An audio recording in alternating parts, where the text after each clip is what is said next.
എല്ലാവർക്കും എൻ്റെ ചാനലിലേക്ക് സ്വാഗതം. ഞാൻ ഇന്നൊരു കുക്കിംഗ് വീഡിയോയുമായാണ് വന്നിരിക്കുന്നത്. അവൽ വിളയിച്ചത്. എല്ലാവരും എൻ്റെ ചാനൽ സപ്പോർട്ട് ചെയ്യണം, പ്രോത്സാഹിപ്പിക്കണം. ആവശ്യമായ സാധനങ്ങൾ: 6 കപ്പ് അവിൽ ചെറുതായി വറുത്തത്, തേങ്ങ ചിരുകിയത് 6 കപ്പ്, ശർക്കര ഉരുക്കിയത് 3/4 കിലോഗ്രാം, നെയ്യ് 50 ഗ്രാം, എള്ള് 50 ഗ്രാം, പൊട്ടുകടല 50 ഗ്രാം, ഏലക്ക 1/2 ടീസ്പൂൺ. ഒരു ഉരുളിയോ മൂട് കട്ടിയുള്ള ഒരു പാത്രമോ എടുത്തിട്ട് അടുപ്പത്ത് വെച്ചിട്ട് അതിൽ 6 കപ്പ് തേങ്ങ ചിരുകിയത് ഇട്ട് അതിൻ്റെ വെള്ളം വറ്റി പോകുന്നത് വരെ ഇളക്കുക. അത് മൂത്ത് ചുമന്ന് പോകാൻ പാടില്ല. ശേഷം അതിലേക്ക് നമ്മൾ എടുത്തു വച്ചിരിക്കുന്ന ശർക്കരപ്പാനി അരിച്ച് അതിൻ്റെ ആ നടുവശത്തായിട്ട് ഒഴിക്കുക.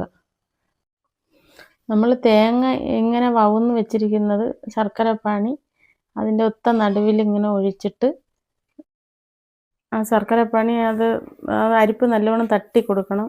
അപ്പോഴാ ശർക്കര അതിന് വീഴും. എന്നാൽ ഒരുപാട് ഒരു നൂൽ പരുവാകാതെ തന്നെ നമ്മൾ ശർക്കര ഉരുക്കി എടുക്കണം.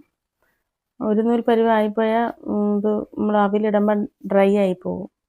അതുകൊണ്ട് അങ്ങനെ എടുക്കാവൂ. ഞാനൊരു സ്പൂണ് വെച്ചാണ് അത് തട്ടി കൊടുക്കും. അരിപ്പിൽ ഇടുന്ന അരിപ്പിൽ നിന്ന് വീഴാൻ ഇത്തിരി ബുദ്ധിമുട്ടുള്ളത് കൊണ്ട്, ചെറിയ അരിപ്പിൻ്റെ ഹോള് ചെറുതായതുകൊണ്ടേ അതുകൊണ്ടാണ് ഞാൻ. പക്ഷേ എന്നാലും ഒരു നൂൽ പരുവല്ല. ഒരു നൂൽ പരുവായാൽ നമുക്ക് ഈ അവിൽ സോഫ്റ്റായി കിട്ടത്തില്ല. ഇനി നമുക്കതിലേക്ക് അവിൽ ചേർക്കാം. അവിൽ ചേർത്തിട്ട് നമ്മൾ ആ അരിവിനിരിക്കുന്ന തേങ്ങയും അവിലുമായിട്ട് ഇങ്ങനെ ഇതുപോലെ കൂട്ടി യോജിപ്പിച്ചതിന് ശേഷം കുറേശ്ശെ അരിവിലോട്ട് നമ്മൾ ആ തേങ്ങയും അവിലും ശർക്കരയും കൂടെ യോജിപ്പിച്ച് കുറേശ്ശെ യോജിപ്പിക്കണം. അപ്പോഴേ നമുക്ക് അല്ലെങ്കിൽ എല്ലാം കൂടെ അങ്ങനെ ഇതായിപ്പോകും. തേങ്ങ കുറച്ച് അവിൽ അങ്ങനെ ചേർത്ത് ഇങ്ങനെ യോജിപ്പിച്ചതിന് ശേഷം നമ്മൾ അതിലേക്ക് ഇനി ഏലക്കായ പൊടിയാണ് നമ്മൾ ഇനി ചേർക്കാനുള്ളത്. നമ്മൾ ഇത്തിരി നല്ലോണം കുറച്ച് ഇളക്കിയതിന് ശേഷം നമ്മൾ ഇനി അതിലേക്ക് എടുത്തു വച്ചിരിക്കുന്ന 1/2 ടീസ്പൂൺ ഏലക്ക പൊടിച്ചത്, 1/2 ടീസ്പൂണാണേ ഏലക്ക പൊടിച്ചത് അതിലേക്ക് ചേർക്കണം. കുറേശ്ശെ ചേർത്തിട്ട് 1/2 ടീസ്പൂൺ ചേർത്തിട്ട് നമ്മളതിനെ നല്ലതുപോലെ ഇളക്കി യോജിപ്പിക്കണം. നല്ലതുപോലെ ഇളക്കി നമ്മളിത് യോജിപ്പിച്ചതിന് ശേഷം അരിവൊക്കെ നല്ലതുപോലെ എടുത്ത് ശർക്കരയും അവിലും തേങ്ങയും എല്ലാം കൂടെ യോജിപ്പിച്ച് നമ്മൾ നല്ലതുപോലെ ഇളക്കണം. നല്ലപോലെ എല്ലാം കൂട്ടി യോജിപ്പിക്കണം. പിന്നെ തീ കുറച്ച് മതി, ഒരുപാട് തീ ഇടണ്ട. ഇനി ഇറക്കി വയ്ക്കാം. തീ ഒരുപാട് വേണ്ട. ഇറക്കി വെച്ചതിന് ശേഷം നല്ലതുപോലെ അവിടെ വെച്ച് ഇളക്കി യോജിപ്പിക്കണം. യോജിപ്പിച്ചതിന് ശേഷം നമ്മളൊരു ചട്ടി അടുപ്പത്തോട്ട് വയ്ക്കണം. ചട്ടിയിലേക്ക് നമ്മൾ 50 ഗ്രാം നെയ്യാണ് ചേർക്കുന്നത്. അതായത് ഒരു 2.5-3 ടേബിൾ സ്പൂൺ നെയ്യോളം നമ്മൾ അതിലോട്ട് ചേർക്കണം. ചേർത്ത് ആ നെയ്യ് ഉരുകി വരുമ്പോഴത്തേക്ക് നമ്മൾ അതിലേക്ക് പൊട്ടുകടല, പൊരിക്കടല എന്ന് പറയും, അത് നമ്മൾ ചേർക്കണം. ഒരു 50 ഗ്രാമോളം ഈ പൊരിക്കടല അതിലോട്ട് ചേർക്കണം. അതിന് ശേഷം പിന്നീട് അത് ചേർത്തതിന് ശേഷം നമ്മൾ ഈ എടുത്തു വച്ചിരിക്കുന്ന 50 ഗ്രാം കറുത്ത എള്ള് ആദ്യമേ കഴുകി ഒരു അരിപ്പയിൽ വെച്ച് തോർത്തി അതിലേക്ക് ചേർക്കണം. അരിപ്പയിൽ വെച്ച് തോർത്തിയാണ് ഞാൻ എടുത്തത്. ഇത് ചേർത്തതിന് ശേഷം ഇതെല്ലാം കൂടെ ഒന്ന് ഇളക്കി, അത് ഒരുപാട് സമയം ആവരുത്, കരിഞ്ഞു പോകും.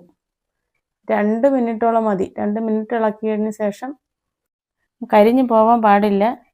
ഞാൻ ഈ അടുപ്പിൽ ഇങ്ങനെ വെച്ചത് പഴയ ഒരു നൊസ്റ്റാൾജിക്ക് ഫീൽ ഉണ്ടാവാൻ വേണ്ടിയാണ് അടുപ്പിൽ വെച്ചത്. ഇനി നമ്മളിത് അടുപ്പിൽ നിന്ന് എടുത്ത് ഇറക്കി വെച്ചിരിക്കുന്ന അവിൽ വിളയിച്ചതിലോട്ട് ചേർത്ത് നല്ലതുപോലെ ഇളക്കി യോജിപ്പിക്കണം. ഈ എള്ളും പൊരിക്കടലയും നെയ്യും കൂടെ നമ്മൾ വറുത്തൊഴിച്ചത് നല്ലതുപോലെ ഈ അവിലേക്ക് യോജിപ്പിക്കുക. ഇളക്കി നല്ലതുപോലെ എല്ലായിടത്തും എത്തത്തക്ക നെയ്യും ഇതെല്ലായിടത്തും എത്തുന്നത് പോലെ ഇതിനു വേണ്ടി നല്ലതുപോലെ ഇളക്കി നല്ലതുപോലെ യോജിപ്പിച്ച് എടുക്കുക. എള്ളും പൊട്ടുകടലയൊന്നും ഒരുപാട് മൂക്കണ്ട. അതിന് മുമ്പ് നമ്മൾ ഒഴിക്കണം. എന്നാൽ അത് ചുമന്ന് പോകരുത്, അല്ലാതെ ഒഴിക്കണം. ഒഴിച്ചതിന് ശേഷം ഒന്ന് ഇളക്കി യോജിപ്പിച്ച് പിന്നെ എന്ത് ചെയ്യണം, തട്ടി പൊത്തി എടുക്കണം. തട്ടി നല്ലപോലെ. ഇത് ഒരു ദിവസം വെച്ചതിന് ശേഷമേ നമ്മൾ ഉപയോഗിക്കാവൂ, അല്ലാതെ ഉപയോഗിച്ചാൽ അത് സോഫ്റ്റ് ആവില്ല. അതുകൊണ്ട് നമ്മൾ ഒരു ദിവസം ഇത് വെച്ചേക്കണം, വെച്ചിരുന്നിട്ട് ഉപയോഗിക്കാം. പിന്നെ നല്ല തണുത്തിട്ട് നമുക്കൊരു എയർ ടൈറ്റ് കണ്ടെയ്നറിലാക്കിയിട്ട് ഉപയോഗിക്കാം. പിന്നെ ഇതിനെ നല്ലതുപോലെ ഇങ്ങനെ തട്ടി പൊത്തി ഇട്ട് വേണം ഒരു ദിവസം വെച്ചേക്കാൻ. ഞാനൊരു ക്ലീൻ റാപ്പ് കൊണ്ടാണ് അത് മൂടി വെച്ചത്, അതിൽ കാണിക്കാൻ പറ്റിയില്ല. ഒരാഴ്ച വരെ കേടുകൂടാതെ എയർ ടൈറ്റ് കണ്ടെയ്നറിലാക്കി നമുക്ക് സൂക്ഷിക്കാം. അത് കഴിഞ്ഞാൽ നമുക്ക് ഫ്രിഡ്ജിൽ സൂക്ഷിച്ച് വയ്ക്കാം. അതൊന്നും വയ്ക്കേണ്ടി വരില്ല, അതിന് മുമ്പ് നമ്മൾ കഴിച്ച് തീർക്കും. അത്ര ടേസ്റ്റാണ്, അതിന് മുമ്പ് നമ്മൾ കഴിച്ച് തീർക്കും. നിങ്ങളും ഇതുപോലെ ഉണ്ടാക്കി നോക്കുക, നിങ്ങൾക്ക് ഇഷ്ടപ്പെടും. നിങ്ങൾ എൻ്റെ ചാനൽ പ്രോത്സാഹിപ്പിക്കണം. അടുത്ത വീഡിയോയുമായി വീണ്ടും കാണാം. Thank you for watching.